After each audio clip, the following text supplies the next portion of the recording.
दोस्तों, button mushroom एक ऐसी खेती जिसने लोगों की किस्मत तक बदल डाली है। आइए आपको मिलाते हैं एक ऐसी महिला से जो उससे हज़ारों नहीं बल्कि लाखों रुपए कमा रही है, साथ ही समाज में एक संदेश भी दे रही है। अगर आप पुरुष हैं या महिला हैं, इससे कोई फ़र्क नहीं पड़ता, बल्कि फ़र्क पड़ता है इस चीज़ से कि आप कोई भी काम की मेहनत तो शिद्दत से करते हैं। चलिए जानते हैं बटन मशरूम की खेती के बारे में और कैसे आप इसको शुरू कर सकते हैं और कैसे महीने का लाखों रुपये कमा सकते हैं।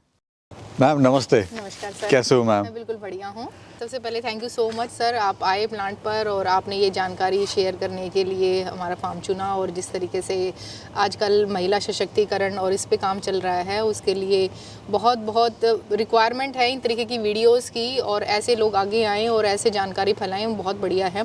मेरा नाम डॉक्टर सोनिया दहिया है और मैं पिछले 5 साल से मशरूम की खेती कर रही हूँ अपने यहाँ गाँव बड़वासनी में, और मैं साथ के साथ जो है दीनबंधु छोटराम यूनिवर्सिटी में बायोटेक में पढ़ा भी रही हूँ डिपार्टमेंट में। पिछले 15 साल से 2010 से मैं वहाँ जॉब भी कर रही हूँ और मेरी MSc PhD बायोटेक्नोलॉजी में है।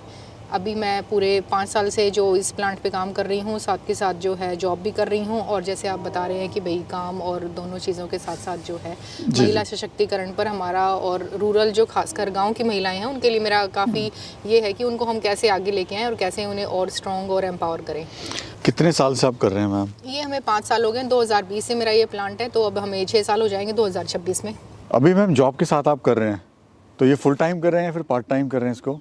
नहीं, दोनों ही चीज़ फुल टाइम पे चल रही हैं एक तरीके से देखा जाए तो, क्योंकि अब कोरोना टाइम में शुरू किया था तो जो स्टार्टिंग का टाइम लगना था 1 साल, वो कोरोना ने काफ़ी अच्छा मदद हो गया। ऑनलाइन क्लासेस थी तो जो समय मिला उसको हमने लेजर टाइम में कन्वर्ट करने के बजाय हमें उसको कुछ बिजनेस टाइम में कन्वर्ट करने की सोची। तो मैं और मेरे हस्बैंड, वो भी डॉक्टर विजय दहिया जो मैथ के प्रोफेसर हैं, एसोसिएट प्रोफेसर हैं, तो सर ने हमने दोनों ने मिल के अपने उस टाइम को यूटिलाइज़ किया और इस काम को शुरू किया। अब काफ़ी महिलाएँ और टीम जुड़ी हुई हैं जो इसको काफ़ी अच्छे से कर लेती हैं, तो थोड़ा कम टाइम भी देते हैं तो चल जाता है, तो हम जॉब की तरफ भी फोकस कर लेते हैं और काम की तरफ भी। मैम जो पूरा सेटअप है उसको कितना खर्चा आया बनाने में और कहाँ कहाँ पे आपने इसमें खर्च किया है? देखिए, सेटअप ना अलग अलग तरीके से बनता है। जैसे हमारा थोड़ा लीन रहा है ये प्रोजेक्ट। स्टार्टिंग में हमने वन टाइम इन्वेस्टमेंट पर ना जाके पहले, क्योंकि इतना नहीं था, हमें श्योरिटी भी नहीं थी और इतना पैसा भी नहीं था, और हम थोड़ा सा सेव करना चाहते थे कि जो हमारे पास है बस उसी से शुरुआत करें। तो हमने 2 ग्रोइंग रूम से शुरुआत करी थी। 2 ग्रोइंग रूम में लगभग आपके 20 से 25 से 30 लाख रुपए लग जाते हैं लगाने में, लेकिन उसके अलावा काफ़ी खर्चा होता है। जैसे सिविल वर्क है, आपका बिजली का कनेक्शन है, पानी का कनेक्शन है, 4 दीवारी है, आपके लेबर के रूम है, वॉशरूम से, बहुत सारी एमिनिटीज़ पे आपको पैसा लगाना पड़ता है। तो लगभग हमारे 50 लाख रुपए खर्च उस टाइम हो गए थे। और उसके बाद फिर हम जैसे ही इसमें ग्रो करने लगे, यहाँ से भी आया कुछ और सैलरी का कुछ मिला के हमने फिर कंपोस्ट यूनिट की तरफ गए। हमने एक कंपोस्ट यूनिट स्टार्ट करी, फिर धीरे धीरे 2 ग्रोइंग रूम और शुरू करे, और अभी फिर हम अपनी कुछ और छोटे छोटे कुछ इस तरीके से ट्रेनिंग के, कुछ कंपनी के छोटे मोटे कुछ इस तरीके से वेंचर करते रहते हैं। अभी टोटल कितने कमरे हैं मैम? मेरे पास अभी 4 ग्रोइंग रूम्स हैं। और अगर लैंड की बात करें, स्टार्टिंग में कितने कमरों से आपने शुरुआत स्टार्टिंग में करी? मैंने 2 रूम से स्टार्ट किया था। ये सबसे पहला रूम है जो हमारा था। ऐसे मैंने 2 रूम बनाए थे, उसके बाद फिर 2 ग्रोइंग रूम और बनाए, फिर हमारी कंपोस्ट यूनिट मैंने तैयार करी।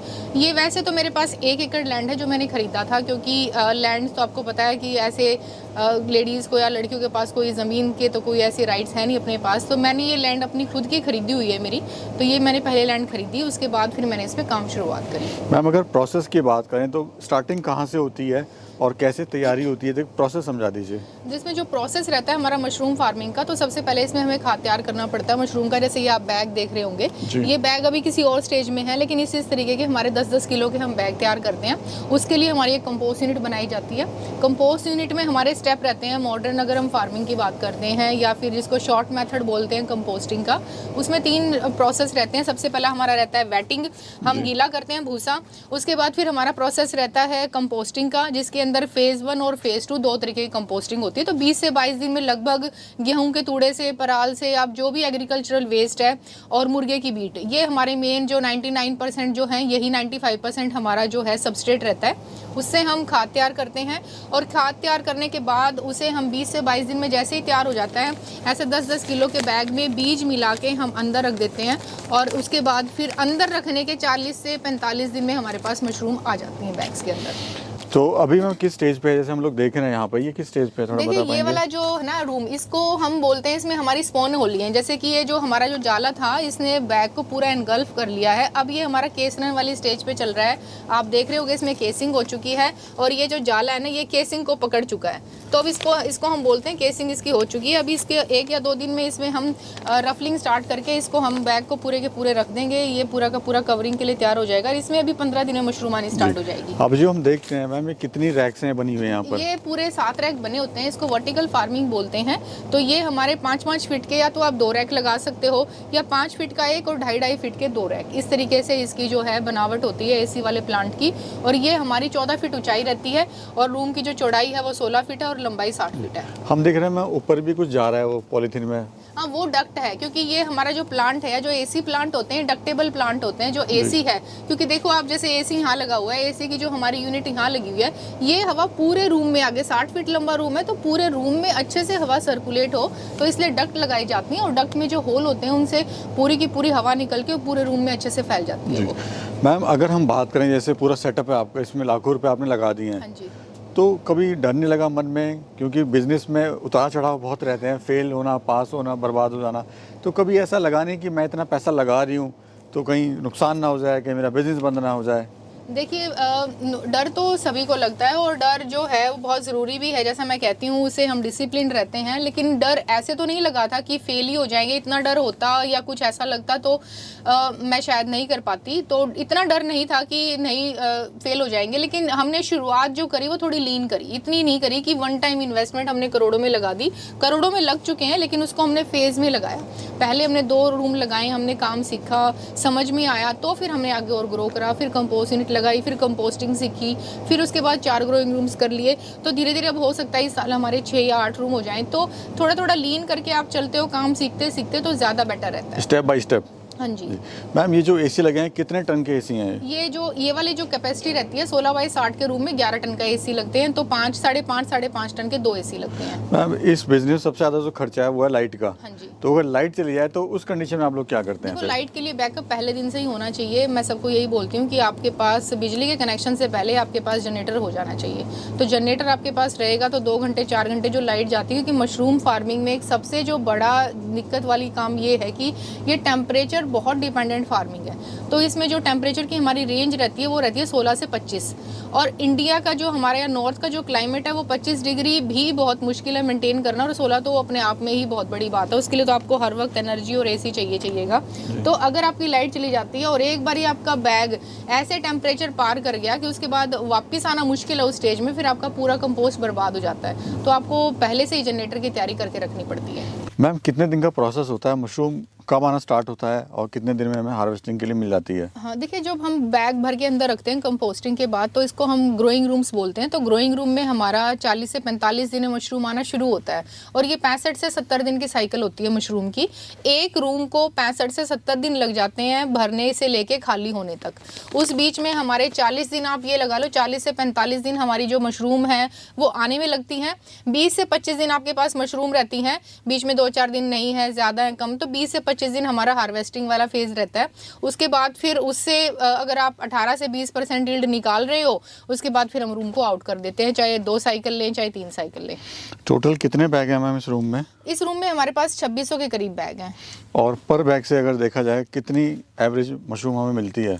एक बैग से हम ये मानते हैं 2.5 से 3 किलो आ जाती है। कई बार आ भी जाती है, कई बार नहीं। तो औसतन हम 2 किलो तो एक बैग से मानते हैं, यानी कि 20% यील्ड, या ये लगा लो हम ये मानते हैं 18 से 20% यील्ड तो आनी ही चाहिए।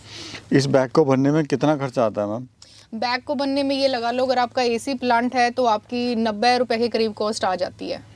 अब एक कैलकुलेशन समझाइए कि अगर कोई इसको शुरू कर रहा है तो एक बैग में जितनी उसकी मशरूम आई, कितनी लागत हुई और कितना उसको इससे बेनिफिट हुआ? देखिए, बैग बनने में कम से कम ये लगा लीजिए, जो हमारा बैग है वो, उसमें बहुत सारे फैक्टर हैं, लेकिन ऑन एंड एवरेज अगर आपका 120 रुपए किलो मशरूम जा रहा है और आपकी 90 लागत आ रही है, तो 30 रुपए की आपको मोटी मोटी सी बचत हो जाती है पर बैग में। हाँ, पर बैग से। तो ये इतना तो आपका रहता ही रहता है जी। और मैम इसके मार्केट प्राइस के बारे में थोड़ा बताइए, कितना अप एंड डाउन होता है और क्या एवरेज मार्केट प्राइस मिलता है साल भर की? साल भर का एवरेज प्राइस वही हमारा 120-130 के करीब रहता है। डिपेंड करता है कि भाई कई बारी शादियों वाले सीज़न में हमारा अच्छा जो है रेट चला जाता है, तो कई बारी जब सीजनल आते हैं तो एसी प्लांट को काफ़ी हो जाता है कि 80-90-70 रुपए तक भी हमारी मशरूम का रेट होता है। कई बारी गर्मियों में भी, मई जून में भी 65-70 रेट चला जाता है, क्योंकि गर्मियों में कम खपत हो जाती है। तो ज़्यादातर ऑन एंड एवरेज 120-130 का हमारा रहता ही रहता है ये बस। अगर अभी मैं पूछूं मैम, कितना आपको इससे प्रॉफिट हो रहा है? देखो बिजनेस में ये रहता है कि मोटा मोटा अगर मैं आपको बताऊं 20% भी अगर आपका मार्जिन या 15% मार्जिन किसी भी बिजनेस से निकल रहा है, आपकी जो भी नेट आपका टर्नओवर है, तो वो आपका प्रॉफिट में चल रहा है। अगर आपका ये लग रहा है कि 1 करोड़ का टर्नओवर है और आप उसमें 15 से 20 लाख घर पे रख पा रहे हो सारा खर्चा निकालने के बाद, तो वो आपकी बहुत अच्छी इन्वेस्टमेंट है। और यही लगा लो आप, कभी आपके 10 बच रहे हैं, कभी 15 है, कभी 20 बच रहे हैं, कभी घर से जाते भी हैं, कभी आते भी हैं। तो स्टार्टिंग वाले बिजनेस में और छोटे लेवल के बिजनेस में आप कुछ ऐसा डिसीजन नहीं ले पाते कि इतने % बचता ही बचता है। मैम, जब आपने बिज़नेस की शुरुआत करी तो अपने फैमिली को बताया होगा कि मैं ये बिज़नेस करना चाहती हूँ और उसमें इन्वेस्टमेंट भी काफ़ी है, तो फैमिली का क्या रोल था, क्या उन्होंने बोला?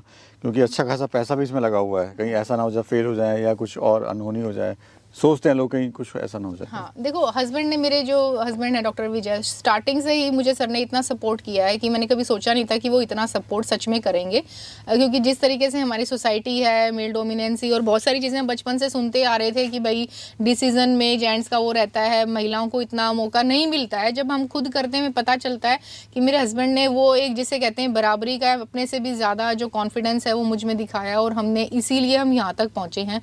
और रही बात बाकी फैमिली की, तो देखो आजकल सोसाइटी इस तरीके से है कि चाहे वो आपके भाई भाभी हैं, चाहे वो आपके देवर देवरानी हैं, चाहे आपके अड़ोसी पड़ोसी हैं, कोई आप कुछ कर रहे हो, आपको किसी को फ़र्क नहीं पड़ता है उस चीज़ का, ना कोई आपको टोकता है ना रोकता है। तो डिसीज़न आपने ही लेना है, आपने इन्वेस्ट करना था।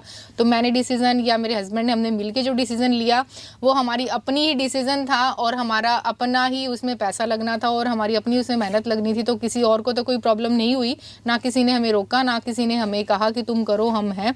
तो लेकिन हम दोनों का आपस में बहुत बड़ा एक सपोर्ट रहा है और हमने साथ मिलके यहाँ तक हम पहुँच गए।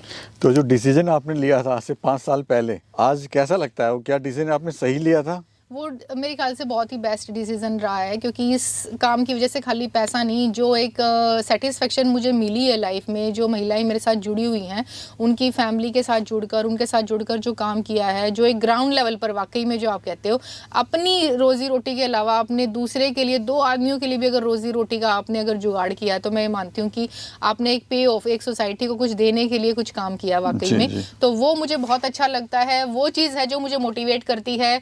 जो कभी नुकसान होता है किसी रूम में, तो वहीं से मुझे एक मोटिवेशन मिलती है कि नहीं, तो हम अच्छा कर रहे हैं और आगे भी अच्छा करते रहेंगे। अच्छा, कुछ लोग इसको झोपड़ी में भी करते हैं और कुछ लोग एसी में भी करते हैं, हाँ जी। जैसे आपने किया हुआ है। तो आपके हिसाब से बेस्ट कौन सा है और कहाँ से शुरुआत करनी चाहिए? देखिए दोनों अपने अपने हैं। ये थोड़ा सा हाईटेक जिसे बोलते हैं, हाईटेक फार्म है, तो ये काफ़ी कमर्शियलाइजेशन इसकी हो चुकी है मशरूम फार्मिंग की, क्योंकि डिमांड काफ़ी है, एक्सपोर्ट भी हो रहा है, यहाँ भी डिमांड बढ़ रही है। तो मशरूम की इतनी डिमांड बढ़ने की वजह से एसी प्लांट ज़्यादातर कमर्शियलाइजेशन पर फोकस करते हैं। लेकिन अगर आप ग्रामीण परिवेश की बात करें, छोटे फार्मर्स की बात करते हैं, तो सीजनल आज भी बेस्ट ऑप्शन है उनके लिए। तो मैं ये कहूँगी कि आप पहले सीजनल में जाएं, काम सीखें, 1 या 2 झोपड़े से 1-2 साल सीजनल करें, फिर आप एसी वाले मशरूम प्लांट में आए, क्योंकि इसका जो खर्चा है वो पहले से ही डिसाइडेड है। बिजली का बिल है, आपकी बहुत सारी चीज़ें हैं जो आप चाहकर भी अवॉइड नहीं कर सकते हो। लेकिन सीजनल में इतना खर्चा नहीं, आपका बिजली का बिल जो है वो 0 के बराबर ही है, वहाँ कुछ इतना बिल नहीं आता है आपका। अब बात करते हैं मार्केटिंग की। मैम, कहाँ पे आप इसको सेल कर रहे हैं, कैसे आपने मार्केट बनाई? देखिए मार्केटिंग इसकी वेल डेवलप्ड है, ऐसी बात नहीं। इंडिया में काफ़ी अच्छी मार्केट है मशरूम की। आल्दो लोकल इतनी ये अभी चलन में नहीं है, थोड़ा एक्जॉटिक वेजिटेबल है, ऐसे घर घर मशरूम नहीं है अभी लोग खाते हैं, लेकिन फिर भी इसकी अच्छी खासी डिमांड है। तो आपको मंडी में बेचने में कोई दिक्कत नहीं आएगी। ऑल ओवर इंडिया में जो भी आपकी लोकल मंडीज़ हैं वहाँ बिकती हैं, शादियों में चली जाती हैं, केटरिंग वाले काफ़ी ले लेते हैं। लेकिन ज़्यादातर तो जो है ये प्रोडक्ट मंडी में ही जाता है। और हमारी आज़ादपुर मंडी दिल्ली नज़दीक पड़ जाता है, तो हमारा सारा जो प्रोडक्ट है वो आज़ादपुर मंडी दिल्ली जाता है। बाकी आसपास के फार्मर लोग, अब बहुत जानकारी होगी तो सब लोग ले जाने लग गए हैं अपने आप ही। डिमांड कैसी रहती है साल भर इसकी? डिमांड इसकी पूरी रहती है, डिमांड में कोई प्रॉब्लम नहीं। आपके पास कितनी टन मशरूम बिक जाती है, बस इसका रेट फ्लक्चुएट करता है, रेट आपके हाथ में नहीं है। और पेमेंट वगैरह कैसे होती है इसमें? पेमेंट भी ठीक है, इसकी पेमेंट में कोई दिक्कत नहीं है। अगर आपके जो जिसे कहते हैं जो ऑथेंटिकेट वाले आड़ती होते हैं, अगर वो सारे के सारे दिल्ली जा रहे हैं, कोई भी लोकल मंडी में जा रहे हैं, पुराने आड़ती हैं, तो वो पेमेंट की दिक्कत नहीं। आपको जब आप कहोगे एडवांस में कुछ, आपको हफ्ते 10 दिन में पेमेंट आपकी हो जाती है। कोई कैसे शुरू करे इस बिजनेस को मैम? देखो कोई बिज़नेस शुरू करना है, सबसे पहले तो मैं ये कहूँगी आप पहले उसकी थोड़ी सी बेसिक जानकारी लें। आपके आसपास जो प्लांट है, जो काम चल रहा है, आप उनमें काम सीखें, या कहीं ट्रेनिंग सेंटर में, सरकारी भी काफ़ी ट्रेनिंग सेंटर खुले हुए हैं, तो आप ट्रेनिंग सेंटर में एक बार जाके ट्रेनिंग लें। ये देखें कि खाली डिसीजन नहीं, जो काम आपको करना है, जो 70 दिन की साइकिल है, क्या वो प्रोसेस आपकी समझ में आ रहा है, आप उसको रिपीट कर पाओगे, वो समझ रहे हो। फिर उसके बाद मेरे ख्याल से आप मशरूम फार्मिंग में जाना चाहिए। पैसे के साथ साथ इस प्रोसेस को भी समझना चाहिए। अच्छा मैम, लास्ट सवाल मेरा ये, आपने 2 कमरों से शुरुआत करी थी हाँ जी। और अभी हम 2026 में खड़े हैं, हाँ जी। आपके पास 4 रूम्स हो गए हैं। हाँ जी। 2027 का क्या प्लान है मैम, क्या चल रहा है माइंड में, क्या प्लानिंग है आपकी? 2027 में जो मैंने सोचा है, मशरूम में मैं थोड़ा सा अपने काम को डाइवर्सिफाई करने की सोच रही हूँ। डाइवर्सिफाई इन दी सेंस कि हम ग्रोइंग रूम और ना लगा के 2 ग्रोइंग रूम, वो ऑप्शन तो है ही, लास्ट ऑप्शन मेरे पास है कि मैं 4 की जगह 8 ग्रोइंग रूम कर लूँ या 6 ग्रोइंग रूम कर लूँ, वो तो है ही। लेकिन मैं उसमें करने की बजाय थोड़ा डाइवर्सिफाई, वैल्यू एडिशन की तरफ जाना चाहती हूँ। मशरूम के बहुत सारे प्रोडक्ट हैं, अभी अवेयरनेस और जिस हिसाब से पढ़े लिखे लोग जो है इंटरेस्ट दिखा रहे हैं, फार्मिंग में दिखा रहे हैं और फूड की तरफ दिखा रहे हैं, तो मैं चाह रही थी कि हम थोड़ा सा इसको वैल्यू एडिशन ऑन करें और इससे कुछ प्रोडक्ट्स बनाने की कोशिश करेंगे। हम एक छोटी सी सेटअप या कुछ इस तरीके से यूनिट लगाना चाहेंगे कि मशरूम के कुछ प्रोडक्ट्स बनाएं। हम देख रहे हैं कि स्पेशल तरह की मशरूम आपने बाहर ग्रो करी हुई है, वो क्या है मैम? वो भी एग्जॉटिक मशरूम्स हैं। अब थोड़ा डिमांड बढ़ रहा है मशरूम को लेके लोगों का, तो धीरे धीरे अवेयरनेस बढ़ने की वजह से जो है मशरूम अब आ रही हैं। ये पोर्टबेलो मशरूम है, इनका साइज़ की वजह से ये काफ़ी पॉपुलर रहती हैं। ये देखिए, ये इस तरीके से हमारी मशरूम रहती हैं, लेकिन ये डिमांड पर ही लगती हैं। मैं ये सलाह दूंगी जो वीडियो देख रहे हो, ये थोड़ा सा मेरा भी नुकसान हो जाता है कई बार। ये थोड़ा सा महंगा वेजिटेबल है मशरूम ही, और ये इतनी आसानी से नहीं बिकता है। इसको बनाने का तरीका अलग है, तो अगर आपके पास ऑर्डर है, जानकारी, तभी आप इसको ग्रो करें, तो नहीं तो इसमें थोड़ा नुकसान हो जाता है। ये वाली मशरूम जो है लेकिन लगती बहुत बढ़िया है, बड़ा इसका अच्छा आता है, और इसकी बस 10 या 5 किलो की डिमांड रहती है 2-4 दिन में, ज़्यादा नहीं रहती है। मैम बहुत अच्छी जानकारी आपने दी हमारे युवाओं को, साथ ही आप बहुत अच्छा काम भी कर रही हैं महिलाओं के लिए, उनको आप आगे बढ़ा रही हैं। मेरी शुभकामनाएं आपके साथ हैं, आप ऐसे बढ़ें और बढ़ाएं लोगों को। बहुत बहुत शुक्रिया ma'am. Thank you so much sir, thank you so much.